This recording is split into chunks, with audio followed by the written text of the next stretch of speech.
الرحمن الرحیم۔ حضور نبی کریم صلی اللہ تعالیٰ علیہ وآلہ وسلم رمضان کی تیاری شعبان ہی سے شروع کر دیتے، اور جب عشرہ اخیرہ آتا تو آپ کمر کس لیتے۔ حدیث میں لفظ ہیں اجود بالخیر من الریح المرسلہ۔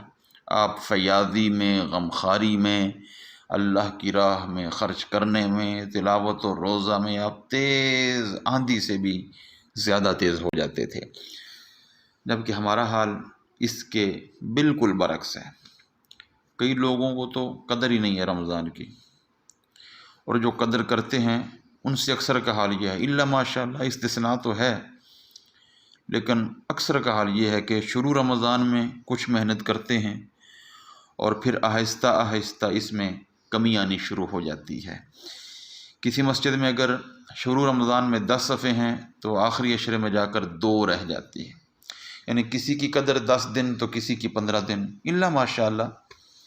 حالانکہ یہ نیکیوں کا سیزن ہے، نیکیوں کے سیزن کا مہینہ ہے، یہ مغفرت کا مہینہ ہے، اور ہمارے دنیاوی سیزن جیسے جیسے اختتام کی طرف بڑھتے ہیں ہماری کوششوں میں اضافہ ہو جاتا ہے۔ ہمیں نہ کھانا یاد رہتا ہے، نہ پینا یاد رہتا ہے، بلکہ سیزن سے زیادہ فائدہ اٹھانے کی کوشش ہوتی ہے۔ یہ دنیاوی سیزنوں کے ساتھ ہمارا حال ہے۔ رمضان کا مہینہ تو اخروی سیزن کا مہینہ ہے، اس کی قدر تو اہل ایمان کو اپنے دنیاوی سیزنوں سے زیادہ ہونی چاہیے تھی، لیکن معاملہ برعکس ہے۔ اللہ ہمیں اس کی قدر کی توفیق نصیب فرمائے، اور یہ رمضان ہمارے لیے مغفرت کا رمضان بنائے۔ یہ اللہ بہتر جانتا ہے کہ یہ کس کی زندگی کا آخری رمضان ہے۔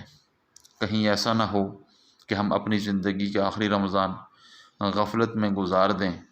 اگر ایسا ہوا تو اس سے بڑی محرومی نہیں ہو سکتی۔ جو تھوڑا سا وقت رہ گیا ہے یہ استغفار و ندامت میں گزاریں۔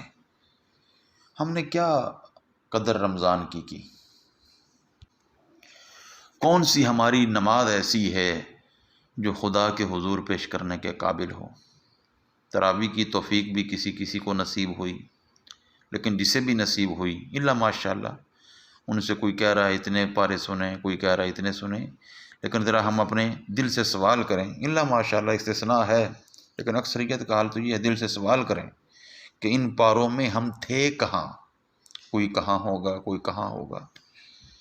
لہذا یہ جو باقی دن رہ گئے ہیں ہم ان کی قدر کرنی چاہیے۔ معافی کے لیے ہم اپنے آپ کو رب العالمین کی بارگاہ میں پیش کر دیں۔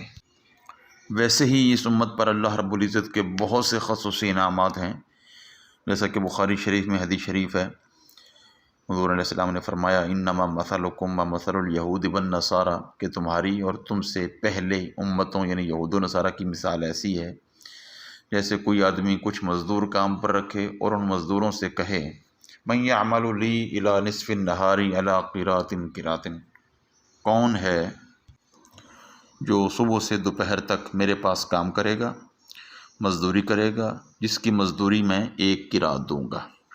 پس یہود نے 1 قراط مزدوری پر صبح سے ظہر تک کام کیا۔ پھر اس نے کہا کون ہے جو ظہر سے عصر تک 1 قراط پر کام کرے گا، تو نصارہ نے ظہر سے عصر تک 1 قراط پر کام کیا۔ پھر باری آئی امت محمدیہ کی، اس نے کہا ثم انتم الذین تعملون من صلاة العصر الى مغارب الشمس علی قراطین قراطین۔ امت محمدیہ کو کہا کہ انہوں نے تو صبح سے دوپہر تک اور دوپہر سے عصر تک کام کیا اور مزدوری 1 قراط ملی، اور تمہارے کام کا وقت عصر سے مغرب تک ہے، یعنی ٹائم کم ہے، فجر سے ظہر تک ٹائم زیادہ ہے، ظہر سے عصر تک کا ٹائم بھی عصر اور مغرب کے ٹائم سے ڈبل ہے، لیکن امت محمدیہ کو ٹائم جو مل رہا ہے وہ ہے عصر سے مغرب تک، یعنی ٹائم کم اور اجرت ڈبل، یعنی 2 قراط اجر دوں گا۔ تو یہ انداز جب ہوا تو فغضبت الیہود والنصارى، یہ ماجرا دیکھ کر یہود و نصارہ ناراض ہو کر کہنے لگے عجیب بات ہے، نحن اکثر عملا واقل وطئا، کہ ڈیوٹی ہم سے زیادہ لی گئی ہے جبکہ اجرت ہمیں کم ملی ہے۔ تو اللہ رب العزت فرمائے گا هل ظلمتم من حقکم شیئا، بتاؤ تمہارا جو حق تھا اس میں تمہارے لیے کوئی کمی ہوئی، یا جو طے تھا وہ پورا ملا؟ وہ کہنے لگے نہیں کمی تو نہیں ہوئی، پورا پورا ملا۔ تو اللہ رب العزت فرمائے گا جب تم پر کوئی ظلم نہیں ہوا بلکہ پورا پورا مل گیا، تو اب میں اگر اس کو یعنی امت محمدیہ کو اس کی مزدوری بڑھا کر دوں تو فذالک فضلی یؤتیہ من اشاء، تو یہ میرا خصوصی فضل ہے جسے میں چاہوں دے سکتا ہوں۔